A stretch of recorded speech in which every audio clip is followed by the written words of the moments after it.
बिहार की राजनीति में क्षेत्रीय स्तर का हमेशा दबदबा रहा है। क्षेत्रीय स्तर में राष्ट्रीय जनता दल और जदयू मुख्य रूप से बिहार में हमेशा से चुनावों में एक अच्छा परिणाम लाती रही है।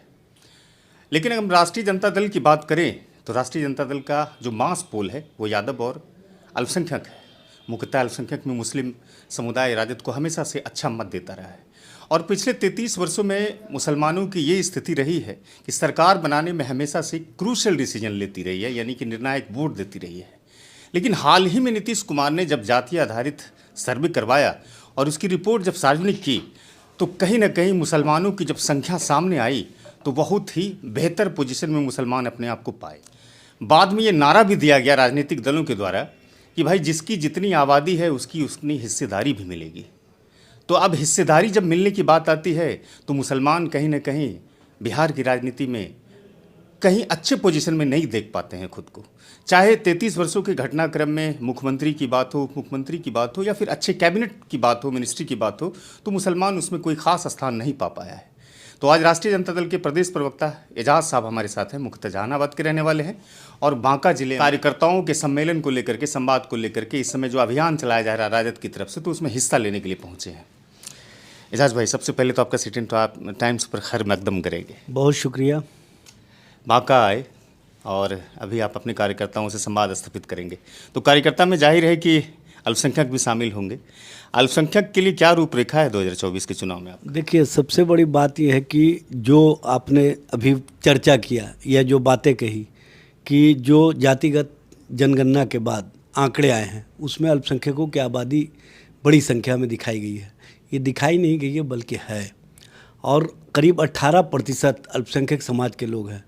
और उसमें हिस्सेदारी के जहाँ तक सवाल है, हिस्सेदारी हम हमेशा देते रहे और राष्ट्रीय जनता दल लालू प्रसाद जी का तो संकल्प ही रहा है कि हम सब कुछ मिटा देंगे, लेकिन हम उन फिरका परस्त ताकतों से समझौता नहीं करेंगे।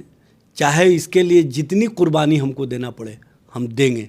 और स्पष्ट रूप से आप देख रहे हैं कि आज जो झंझावत सीबीआई, ईडी, आईटी या अन्य एजेंसियों के माध्यम से चल रहा है, उसमें कहीं ना कहीं भारतीय जनता पार्टी चाहती थी या भारतीय जनता पार्टी की चाहत है कि लालू प्रसाद जी हमारे साथ आ जाए। लेकिन लालू जी ने कह दिया कि मैं मिट जाना पसंद करूँगा, मैं अपने आप को कुर्बान हो जाना पसंद करूँगा, लेकिन हम किसी भी कीमत पर उन शक्तियों से हाथ नहीं मिला सकते जो देश को कमज़ोर करना चाहते हैं, जो देश को तोड़ना चाहते हैं, जो देश में गंगा जमनी तहजीब है उसको ख़त्म करना चाहते हैं, जो देश के अंदर अनेकता में एकता का मिसाल पूरे दुनिया में रहा है, उसको समाप्त करने की दिशा में जो लोग काम कर रहे हैं उसके साथ तो जाने का सवाल ही नहीं होता।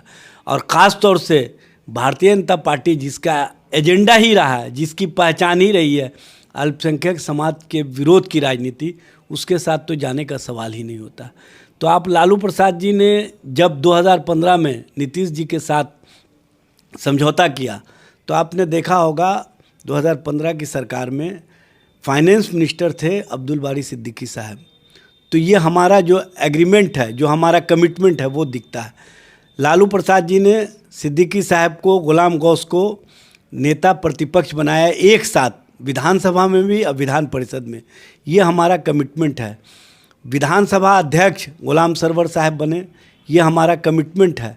और हम कभी भी किसी भी कीमत पर अल्पसंख्यक समाज के मान सम्मान और उनके अधिकार को कमज़ोर नहीं होने देंगे। ये राष्ट्रीय जनता दल की सोच है, लालू प्रसाद जी की सोच है, और उसी सोच को डिप्टी सीएम तेजस्वी प्रसाद यादव जी आगे बढ़ा रहे हैं। आप देख रहे हैं कि तेजस्वी जी के कैबिनेट में माननीय मुख्यमंत्री जी के नेतृत्व में जो सरकार चल रही है उसमें आप देखें कि अल्पसंख्यक समाज के जो भी मंत्री हैं वो बेहतर कार्यों के साथ अपने आप को न सिर्फ स्थापित किए बल्कि अल्पसंख्यक समाज के हितों का जो उनको सरकार की सोच है उसको आगे बढ़ा रहे हैं।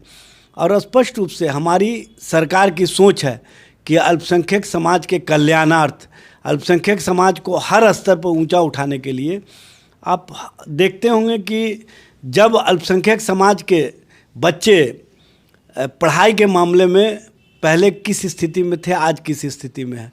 ये देखिए, सबसे बड़ी बात है सरकार का कमिटमेंट। मंत्रालय से, मंत्री से ज़्यादा देखा जाता है कि सरकार किस तरह से पॉलिसी बना रही है, उस पॉलिसी को किस तरह से लागू कर रही है, उस मामले में जो आज महागठबंधन की सरकार है उसकी पॉलिसी को आप उठा करके देख लीजिए।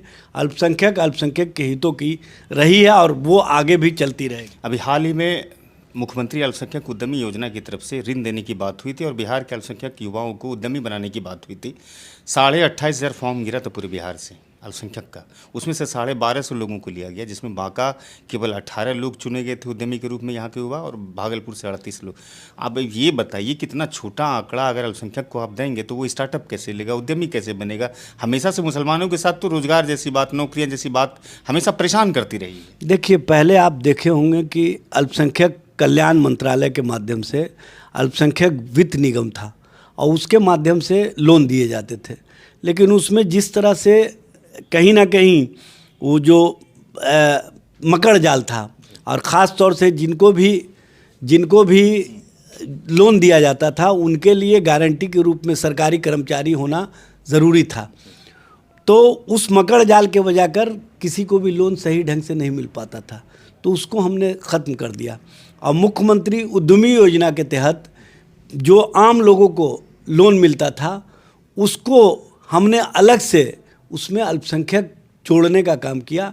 जो मुख्यमंत्री उद्यमी योजना उसमें तो लोगों को लाभ मिल ही रहा अल्पसंख्यक समाज को, जो अल्पसंख्यक समाज के लिए अलग से, चूँकि इसी साल से ये पॉलिसी लागू हुई है, तो इस पॉलिसी को और बेहतर करने के लिए, चूँकि आप देख रहे हैं कि उसमें भी जो स्टार्टअप के लिए है तो उसमें GST का पहले आपको रजिस्ट्रेशन कराना होता है, फिर उसके लिए आपको जो बिजनेस करना है उसका बिजनेस का आपको पूरा इंफ्रास्ट्रक्चर दिखाना होता है, तो इन सब मामलों में हमारे लोग थोड़ा पीछे हैं। 2024 का लोकसभा चुनाव है तो 40 लोकसभा सीट है बिहार में, राजद की तरफ से मुसलमानों को टिकट कितना मिलना चाहिए? देखिए, राष्ट्रीय जनता दल यू, कांग्रेस और वामपंथी दल सभी मिलकर के महागठबंधन के रूप में हम हैं।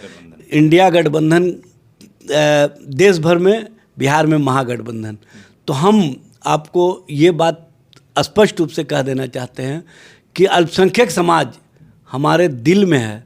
अल्पसंख्यक समाज को हक और अधिकार देने के प्रति हमारा संकल्प है। टिकट कितना मिल रहा है? उस संकल्प को देखिए, टिकट से ज़्यादा है कि विनेबल कैंडिडेट कहाँ पर जिसकी जितनी आबादी उसकी उतनी हिस्सेदारी। भाई, उस हिस्सेदारी में हम कभी कम नहीं रहे हैं। टिकट मिलना चाहिए ना? देंगे हम देंगे। आप देखेंगे कि जो हिस्सेदारी हम दिए हैं वो सब विनेबल रहेगा। देखिए, बिहार का मुस्लिम मिजाज भाई आपकी पार्टी को बड़ी उम्मीद से देखता है। देखिए, मुसलमान जिस उम्मीद से देखते हैं, लालू जी उस उम्मीद को और मजबूत करने का काम करते हैं कि आप अगर हम पर विश्वास कर रहे हो तो हम आपके विश्वास के साथ खड़े हैं।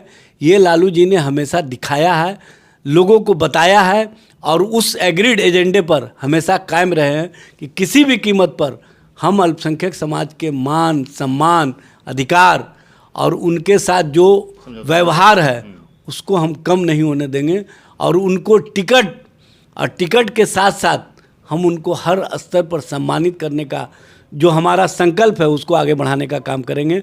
आने वाले लोकसभा चुनाव में आप देखेंगे कि अल्पसंख्यक समाज की बड़ी भागीदारी जो महागठबंधन और इंडिया गठबंधन का संकल्प है, और जिस कारणों से इंडिया गठबंधन बना है उसको हम और मजबूती प्रदान करेंगे, और अक़लियत के फलाह व बूद, अक़लियत के हक़ हुकूक, अक़लियत को हर तरीके से हम उनको हिस्सेदारी तय करने के साथ साथ उनको हिस्सेदारी देने का काम करेंगे। और कभी भी जिस उम्मीद पर वो हमारे साथ खड़े हैं हम उनके उम्मीद को कमज़ोर नहीं होने देंगे, बल्कि और मजबूत करेंगे।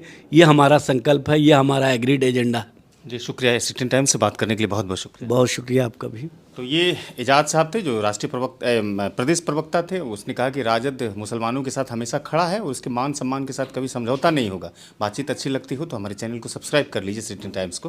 फेसबुक पर भी जाइएगा, 2 प्लेटफॉर्म है, यूट्यूब और फेसबुक, वहाँ भी आप अंशदान कर सकते हैं, फॉलो और लाइक करके।